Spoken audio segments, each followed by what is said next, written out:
We often think of financial freedom as some distant concept, something that is reserved for a fortunate few or those who are part of this exclusive circle. But the reality of achieving financial freedom is not on the far side of some crazy, complex set of instructions that you need to figure out on your own.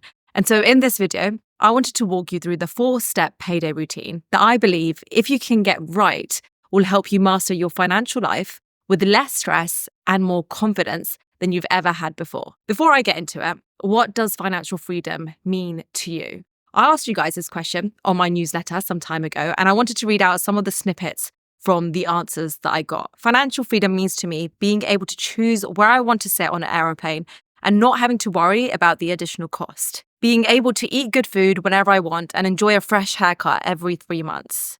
Flying home to see my parents. I haven't seen them in 4 years. Taking up a new hobby, trying a new experience, just doing something for the first time and not feeling bad about spending money on it. Being able to try a new business venture without worrying about how it'll take away from being able to pay for my day-to-day expenses. Financial freedom is more than just a number. It's a feeling. It's a state of mind.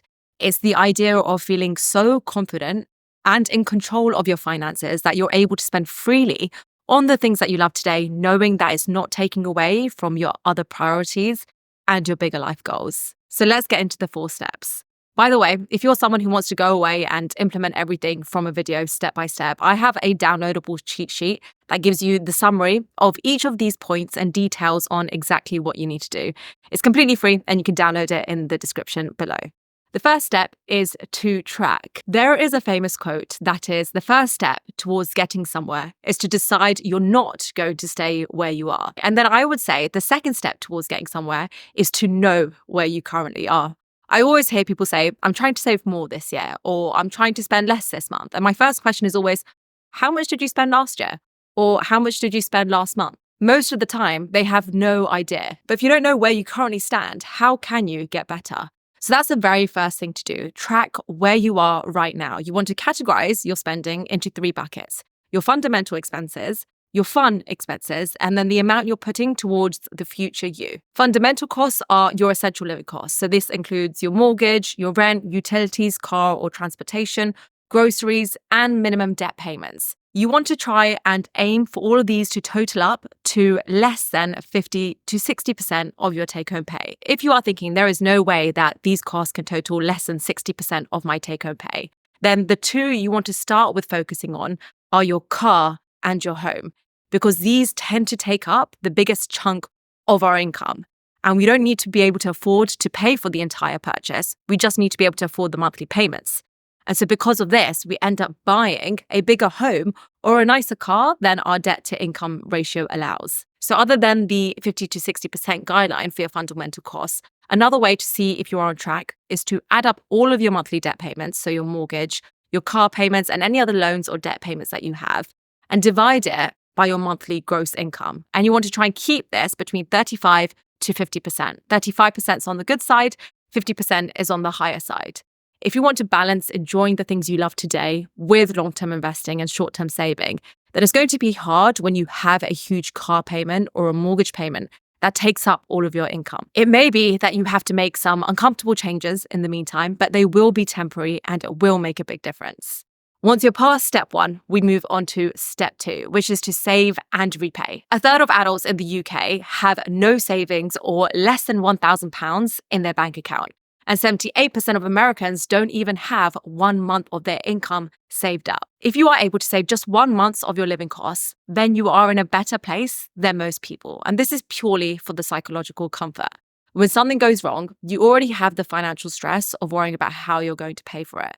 You don't want the mental stress to go with it as well. Once you've saved 1 month, then you want to pay off your high interest rate debt. Now, this goes against a lot of the advice which you probably see or hear online, which is that you should save up a 6 months emergency fund first. So I want to explain why I say it in this order.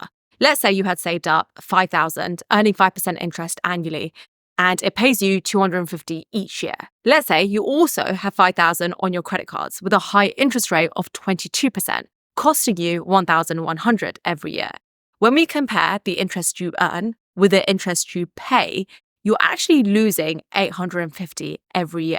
To take this one step further, let's analyze what would happen in two different scenarios if you decided to pay off your credit card debt with your savings versus if you decided to keep both your savings and your debt. Situation A, assuming no emergency happens. If you don't use your savings to pay off your debt, you continue to lose $850 a year. Or if you choose to pay off your credit card debt with your savings, you'll neither earn nor pay any interest. So you're actually saving $850 a year. Now, situation B, an emergency happens. Your roof caves in and you need to spend $5,000 to fix it. In option one, if you didn't pay off your debt, you can now use your savings for your emergency, leaving you with no savings and you still owe $5,000 on your credit card. You'll continue paying 22% interest on that debt. Option two, if you had already paid off your debt using your savings, you won't have the savings for the emergency anymore.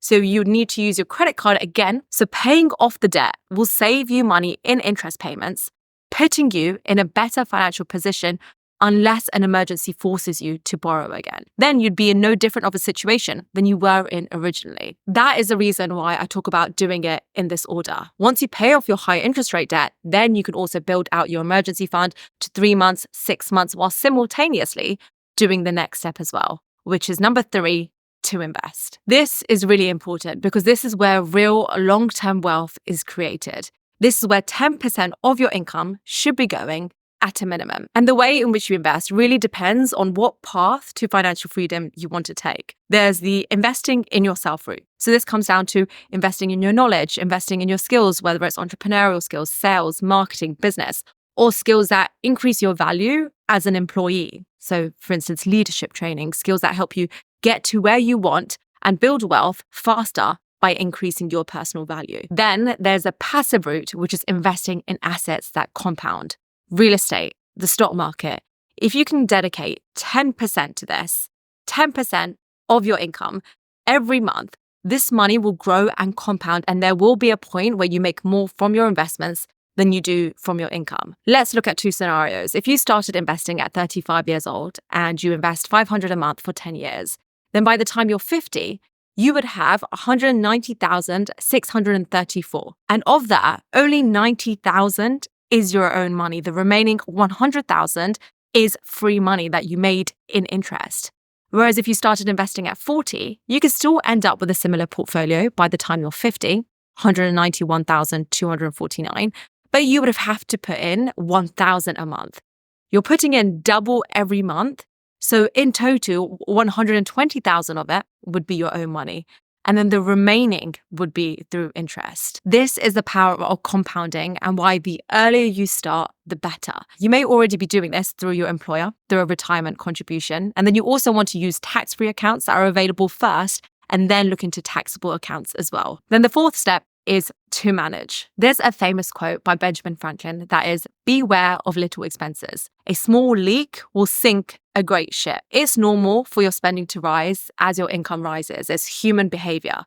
But if it continues to rise at the same pace, or even worse, at a faster pace than your earnings, then you're never going to break out of a cycle and feel financially in control. Yes, you absolutely deserve to enjoy the finer things in life, the beautiful holidays, the high quality items, the experiences that bring you joy. But equally, you deserve not to live paycheck to paycheck for the rest of your life. You deserve the financial freedom to walk away from a relationship that isn't serving you, or to walk away from a job that you don't like without worrying about how you're going to pay for your bills. 10 years from now, that brand new car probably isn't going to make you happy or financially free, but making the decision to invest the money today instead, invest that difference, that is going to very likely be the thing that gets you there.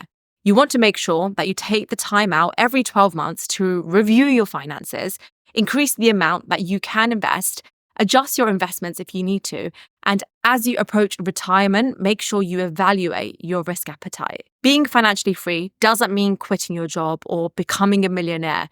It's being able to spend on the things that you love guilt-free, whilst knowing that your bigger life goals and your aspirations are also taking the front seat. If you really want to take the 4-step routine seriously, if you want to learn more about each of the steps that we go through in this video, and you want to take action and make sure you follow through with each of these steps, then I have a completely free masterclass available. I've included my best tips for each stage of this routine. So I include what tools to use, how to stick to good money habits, how to avoid common mistakes that most beginners make when it comes to building wealth, that you want to make sure you sidestep. Again, it's completely free and the link is in the description. Thank you, and I hope to see you there. Thanks and goodbye.